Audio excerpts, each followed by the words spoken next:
In this video, I'll be showing you how you can make your icon shine in Davinci Resolve. It is actually super easy to do. So first of all, what you need to do is open up your timeline, go down up to Effects, find the Effects tab in the Toolbox and find Fusion Composition and drag it into your timeline like so.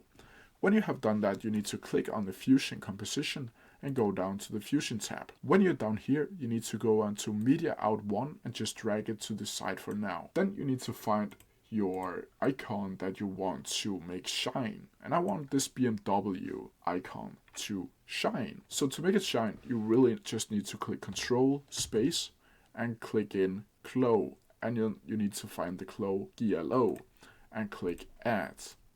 Then from here, you can just drag in or connect these two, like so. Then from here, you need to find this little mask tool with the rectangle up here, like so. Oh, whoops.